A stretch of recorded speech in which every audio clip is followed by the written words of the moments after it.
Olá, meus amigos. Bom dia, boa tarde, boa noite. Meu nome é Isaías Costa e esse é o estudo da obra O Poder do Agora, do Eckhart Tolle. Esse é o nosso encontro de número 34 e nesse momento estamos estudando o capítulo 5 desse livro. Estamos ainda bem no comecinho do capítulo 5, que foi iniciado no último vídeo, o de número 33, e nós vamos dar continuidade. E hoje, gente, realmente é bem continuidade mesmo do que a gente viu no último vídeo.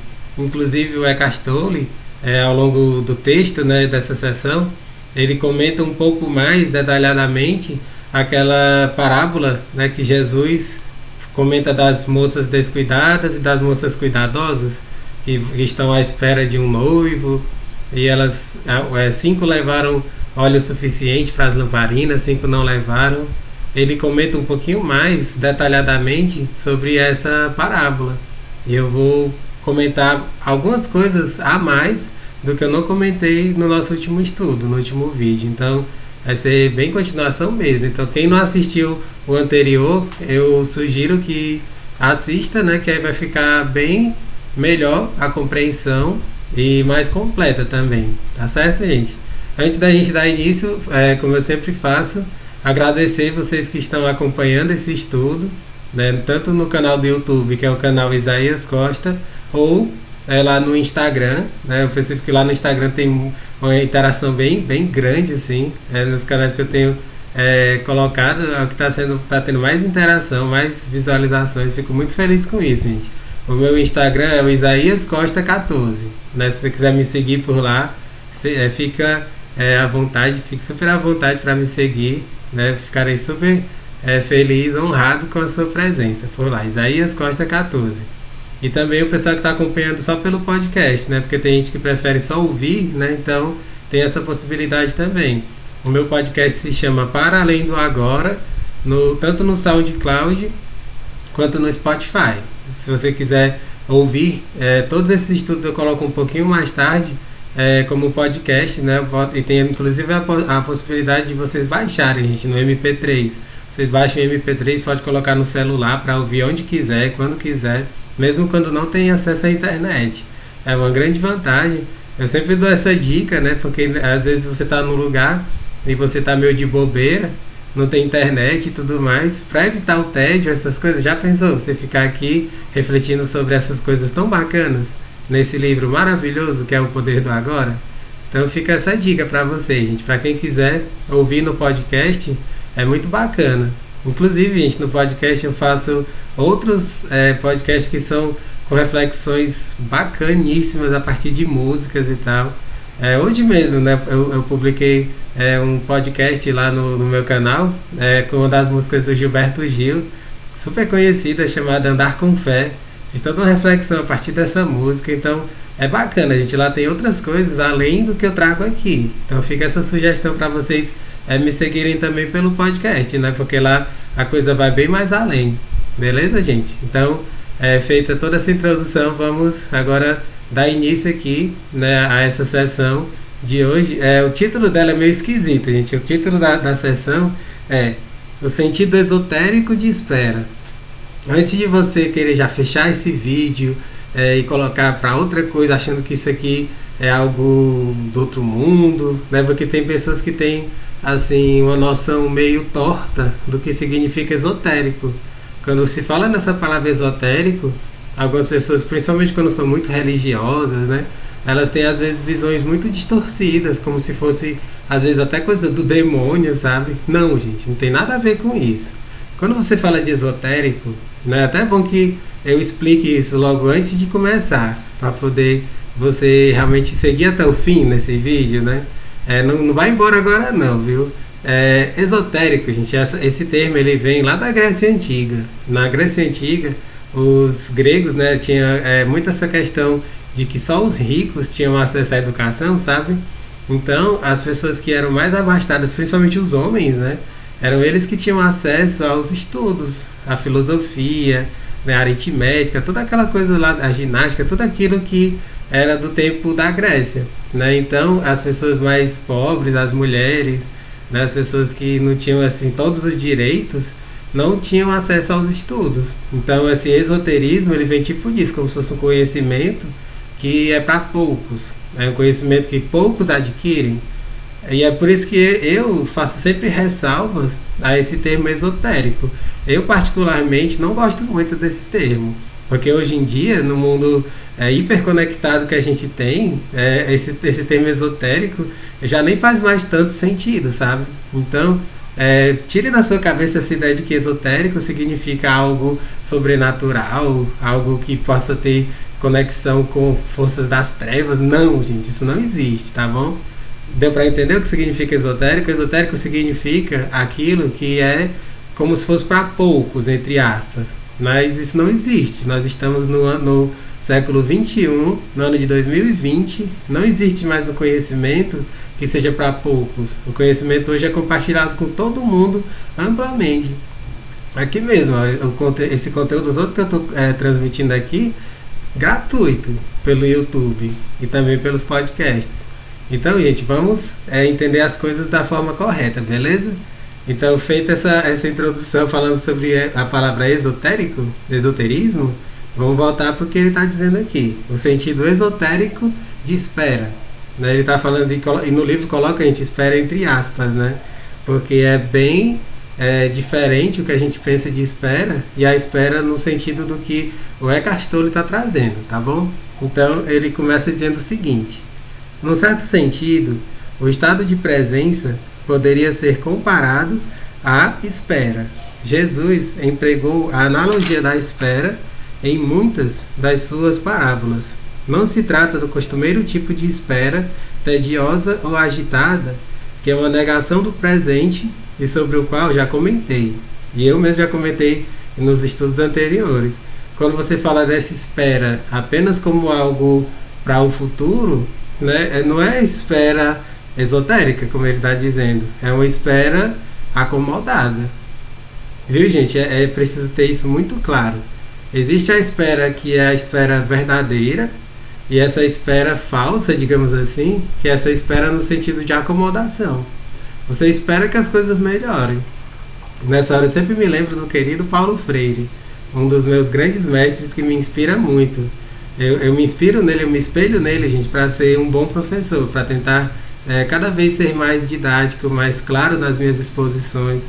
O Paulo Freire é um grande, grande mestre. E ele falava sobre a espera, né, no sentido do esperançar, e não no esperar. Né? Ele vivia falando, né, nas palestras dele, nos livros dele, ele dizia: espero que resolva, espero que melhore, espero que eu cresça. Como assim, gente? Se você não fizer nada, se você não agir, essa espera é uma espera vã, entende? A esperança ativa, que era o que ele chamava, né? Esperançar, é quando você tem essa espera, mas você faz alguma coisa, você age e você busca a consciência. Quando você une o esperançar do Paulo Freire com essa espera esotérica do Eckhart Tolle, maravilha, você vai até o infinito e além, porque é a ação, você espera no sentido de agir, você faz alguma coisa, você não fica acomodado. Essa espera, do jeito que a maioria das pessoas concebe, é a espera como sinônimo de acomodação. Tire isso da sua cabeça. Isso não é espera, isso é acomodação, beleza? E ele continua: não é uma espera na qual a atenção fica focalizada em algum ponto no futuro e o presente é percebido como um obstáculo indesejável que nos impede de alcançar o que desejamos. Existe um tipo de espera que requer uma prontidão total. Alguma coisa pode acontecer a qualquer momento e, se não estivermos absolutamente acordados e calmos, vamos perdê-la. Esse é o tipo de espera da qual Jesus falou. Nesse estado, toda a nossa atenção está no agora. Não há nenhum espaço para fantasias, pensamentos, lembranças, antecipações. Não há tensão, nem medo, apenas uma presença alerta. Isso aqui, gente, é maravilhoso. De certa forma, ele está meio que revisando, trazendo em outras palavras, coisas que eu já falei antes aqui, nos outros estudos. Inclusive, gente, hoje também não vai ser um estudo tão longo assim, o tempo dele, porque muitas das coisas que estão escritas nessa sessão já foram vistas antes. Então, você que tiver acompanhado os estudos anteriores, você vai perceber que praticamente são coisas que já foram ditas, só que com as palavras um pouquinho diferentes. Então o que ele está falando aqui é sobre isso. Ó, não há nenhum espaço para fantasias, pensamentos, lembranças, antecipações. Não há tensão, nem medo, apenas uma presença alerta. Cada uma dessas palavras, gente, quando você vai pensar nelas, você percebe que elas estão ligadas ao que a gente chama de tempo psicológico, que a gente já viu assim inúmeras vezes aqui. Esse tempo psicológico é quando você se fixa no passado, ou então quando você faz as projeções para o futuro. E olha só, fantasia. A palavra fantasia, gente, ela tem a raiz dela a mesma de infância, né? A palavra fantasia e infância, infantil, todas elas têm uma raiz em comum, né? E essa coisa do fantasia é como se fosse aquilo que você não pode expressar, assim, é tipo assim, aquilo que você não pode conceber, digamos assim. Então tá fora do momento presente, ou seja, aquilo que seja fantasia é aquilo que não está no nosso campo do real, entende? Não está no aqui e agora. Pensamentos você pode ficar flutuando no passado ou no futuro. Lembranças são as prisões do passado. Antecipações são as preocupações, percebe? Isso aqui tudo, gente, está impregnado do tempo psicológico. Então a gente precisa se ancorar no momento presente, saindo desse tempo psicológico de passado e de futuro, a partir do que ele está dizendo aqui. Beleza, gente? Aí ele continua. Estamos presentes com todo o nosso ser, com cada célula do corpo. Nesse estado, o você, que tem um passado e um futuro, em outras palavras, a personalidade, dificilmente está ali. E, mesmo assim, não se perdeu nada de valor. Você ainda é essencialmente você. Na verdade, você é muito mais inteiramente você do que jamais terá sido, ou melhor, somente agora você é verdadeiramente você. Isso é tão lindo, gente, porque quando ele fala somente agora você é realmente você, verdadeiramente você, porque você está no momento presente. Quando você está nesse estado de presença, você está em essência, você está sendo realmente você, e não está mais preso nesse personagem que fica fixado ou nas lembranças, nas memórias do passado, ou fazendo essas projeções, essas antecipações para o futuro. Quando você fica nesse tempo psicológico, você não está a partir do seu ser, você está como se fosse como um personagem, vivendo um personagem que está o tempo todo flutuando entre o passado e o futuro. Portanto, gente, é muito simples, mas ao mesmo tempo requer de nós esse mergulho no autoconhecimento, para que a gente consiga ser verdadeiramente a gente. E aí ele continua, seja como um servo, ou esperando pelo retorno do seu, seja como um servo, esperando pelo retorno do seu Senhor, de Jesus. Isso aqui eu comentei um pouco no vídeo de ontem, né? Que era sobre essa mesma parábola das moças descuidadas. Tem essa frase nessa passagem, né, dessa parábola. Seja como um servo esperando pelo retorno do seu Senhor, ou seja, esteja vigilante. É aquela frase que eu comentei, orai e vigiai, pois vocês não sabem nem o dia nem a hora. É muito simbólico e realmente é uma outra linguagem para falar sobre o poder do agora. Jesus Cristo, gente, ele era um mestre do poder do agora. Ele realmente colocava na prática da vida dele esse poder do agora. E ele nos ensinava isso por parábolas. O Eckhart Tolle nos ensina através dessa linguagem que é um pouco assim difícil de entender no primeiro momento, mas quando você mergulha, né, quando você faz esse estudo mais minucioso, você começa a perceber que não é tão difícil de entender. Esse é o meu objetivo aqui, gente. Eu estou fazendo esses estudos para que vocês consigam compreender tudo isso que está meio que nas minúcias do que ele está falando, que as pessoas numa leitura muito apressada, elas passam batido, não conseguem perceber toda essa beleza, toda essa grandeza da mensagem que ele nos traz. É como diz até na parte de trás do livro, gente, na parte das costas do livro, né? Ele fala sobre, enfim, que ele se baseia no hinduísmo, no taoísmo, no budismo, em todas as tradições religiosas. Ele mistura tudo isso e coloca numa linguagem só. né, que é muito legal. E aí por isso que para você compreender bem as minúcias desse livro, é muito bacana que você estude um pouco das religiões. Você não se prenda só numa religião, nos preceitos, nos dogmas, nos ensinamentos dela. Você vai além, você conhece um pouquinho das outras religiões. Dessa forma, você consegue compreender muito bem qual é a mensagem dele. É o que eu venho fazendo há vários anos, gente. Há vários anos eu estudo diversas religiões, os ensinamentos, o que há de melhor em cada uma delas. E assim eu consegui ter essa bagagem, né, para poder transmitir da melhor forma que eu posso esses estudos para vocês que estão acompanhando. Tá bom? E aí ele continua. O servo desconhece a que horas o Senhor vai chegar. Então fica acordado, vigilante, aprumado e sereno, para não perder a chegada do patrão. Em outra parábola, Jesus fala das 5 mulheres descuidadas, inconscientes, que não tinham levado azeite suficiente, que é a consciência, para manter as lâmpadas acesas, ficar presente, e assim perderam a chegada do esposo, o agora, e não participaram das bodas, que é a iluminação. Essas 5 fazem um contraste com as 5 mulheres prudentes que tinham azeite suficiente, né, que é o fique consciente. Percebe como a interpretação que ele coloca nesse livro é perfeita, gente, é magnífica, porque ele está falando sobre isso. Eu vou ler outra vez. As moças descuidadas é o inconsciente, o azeite suficiente é a consciência, as lâmpadas acesas é ficar presente, iluminado, né? As bodas é a iluminação, né? Quando ele fala dessas bodas, a chegada do noivo é o agora, as bodas é a iluminação, ou seja, elas estavam esperando a chegada do noivo, sendo que o noivo ele era como se ele já estivesse lá e elas não percebessem, que é o agora. Ou seja, quando você está no agora, você está o tempo todo com essa mente perceptiva, você consegue perceber tudo que está ao seu redor, né? E você vive, né, mais intensamente, mais plenamente.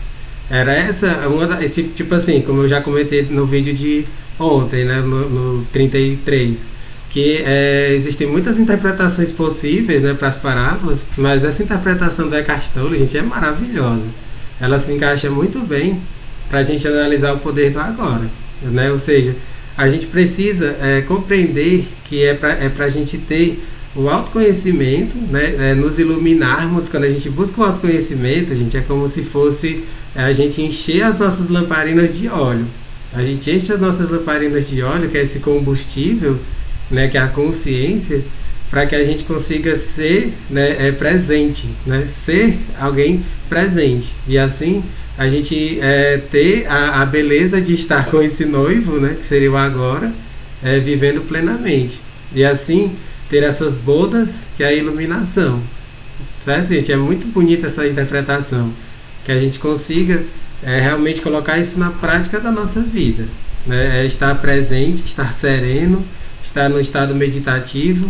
Por isso que eu falei muito sobre isso, gente. Busca algum tipo de meditação, porque isso vai contribuir para que você retire todos esses pensamentos obsessivos, né? Aquilo que lhe dispersa, para que você esteja no aqui e agora. Tem muita coisa, gente, aqui que pode ser ampliado, né? É algo que, assim, de certa forma ele coloca muito sutilmente dentro dessa parte do livro, né, sobre os relacionamentos, né? Que essa coisa da chegada do noivo, que é o agora, você pode levar isso para os relacionamentos, porque quando você está pleno, está sereno, você pode atrair pessoas que vibram nessa mesma vibração de presença, de serenidade.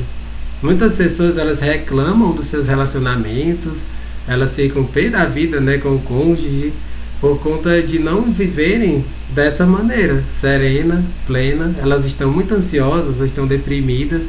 Hoje em dia é o que mais a gente vê.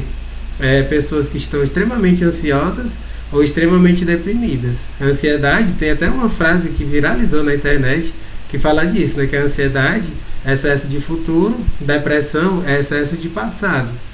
Então a gente precisa, né, se trabalhar o autoconhecimento para não ficar, né, nessa ansiedade que é excesso de futuro ou nessa depressão que é excesso de passado. Quando a gente se trabalha, os nossos relacionamentos eles melhoram, porque a gente vai atrair pessoas que vibram nessa mesma frequência. E aí esse agora que seria esse noivo vai trazer essas bodas de iluminação. Em outras palavras, né, resumindo tudo, é o que o Eckhart Tolle chama de relacionamentos iluminados, que é o capítulo 8 desse livro, né? Nós estamos no capítulo 5, a gente ainda vai ter muitas horas de estudo até chegar lá no capítulo 8, que fala dos relacionamentos iluminados. Mas de uma forma bastante simples e direta, tem a ver com isso. Quando você é sereno, calmo, e você vive cada momento como se fosse o último. Quando você vive cada momento como se fosse o último da sua vida, você está super preparado para viver o melhor tipo de relacionamento que você pode ter. Um relacionamento iluminado. Mas isso são cenas para os próximos capítulos, gente. Eu vou falar isso com muito mais abrangência, trazendo outras reflexões, outros livros, outros podcasts, indicações, enfim. Isso são coisas que a gente vai ver quando chegar nesse capítulo sobre os relacionamentos iluminados. Mas nessa parábola ele já traz, de certa forma, uma antecipação sobre isso, de uma forma muito sutil, né? Que só se você ler com bastante atenção dá para perceber isso, tá bom? E aí ele continua. Nem mesmo os homens que escreveram esses evangelhos compreenderam o sentido dessas parábolas, e assim, os primeiros mal entendidos e distorções surgiram enquanto eles estavam escrevendo. Percebe? Isso aqui já é muito legal, porque os apóstolos, né, o nome, né, dos apóstolos que escreveram esses evangelhos, eles relatavam, né? Eles simplesmente relatavam as experiências que tinham, mas eles não compreendiam com profundidade, com essa profundidade tão imensa, todos os ensinamentos de Jesus. E aí, com o passar dos anos, dos séculos, muita coisa foi distorcida. Os ensinamentos de Jesus, gente, hoje em dia, se a gente for pegar o que está lá na Bíblia, mesmo os evangelhos canônicos, seria uma fraçãozinha muito pequena dos ensinamentos totais de Jesus.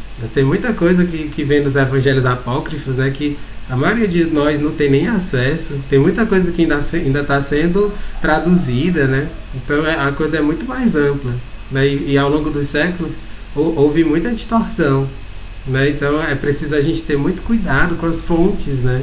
Buscar boas fontes de estudo.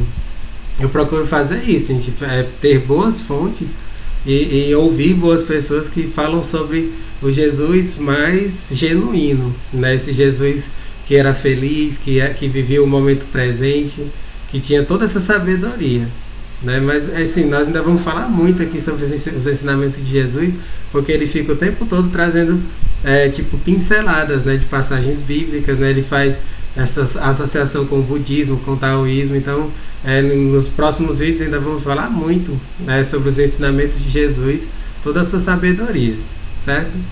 E aí ele já está chegando aqui no finalzinho dessa sessão, é uma sessão curta, né? E ele diz, né, com as interpretações equivocadas, perdeu-se completamente o sentido real. Essas parábolas não são sobre o fim do mundo, mas sobre o fim do tempo psicológico. Foi aquilo que eu comentei. A gente tem que buscar o autoconhecimento para sair desse tempo psicológico, né? De ficar se projetando demais no futuro ou preso às memórias do passado, quase sempre as memórias ruins do passado. E eu também comentei, né, que quando você se prende a memórias boas do passado, é o que a gente chama de nostalgia. Você viver com a nostalgia também não é legal, porque a nostalgia exacerbada, gente, faz com que você deprima, percebe? Muita gente que eu vejo que se deprimiu foi porque ficou tão preso a essa nostalgia, as coisas boas do passado, que achava que o passado era melhor do que o agora. Então, tudo isso nos prende. Aí, recapitulando o que ele colocou, essas parábolas não são sobre o fim do mundo, mas sobre o fim do tempo psicológico. Vamos eliminar esse tempo psicológico da nossa vida pelo poder do agora. Essa é a chave para que a gente se torne pleno, se torne realmente feliz de verdade, certo? E aqui já concluindo, ele diz, elas apontam para a transcendência da mente e para a possibilidade de viver num estado inteiramente novo de consciência. Né? Que é essa consciência, como eu digo, né? Livre do medo, livre de todas as amarras, livre de tudo aquilo que nos afasta de ser quem somos. Aqui, nessa parte final, ele está meio que recapitulando o capítulo 4. No capítulo 4, ele fala de tudo aquilo que nos afasta do presente, nos afasta do nosso ser, da nossa essência. Então, quando a gente elimina esse tempo psicológico, a gente pode realmente viver a partir do agora. A gente traz para dentro de si todo esse poder do agora. Beleza, gente? Então é isso. Espero que tenham gostado dessas reflexões. É uma sessão curta, mas você vê o tanto de coisa que tem por trás, né? Que tem nas minúcias, enfim, nesses ensinamentos que ele traz do cristianismo, do budismo, de outras religiões e que incrementam a profundidade desses ensinamentos, tá certo? Então, amanhã, no próximo vídeo, a gente vai dar continuidade ao capítulo 5, né, na próxima sessão, que fala sobre a serenidade da presença. A gente vai falar muito sobre a serenidade da presença. Beleza, gente? Então, um grande abraço e até o nosso próximo vídeo.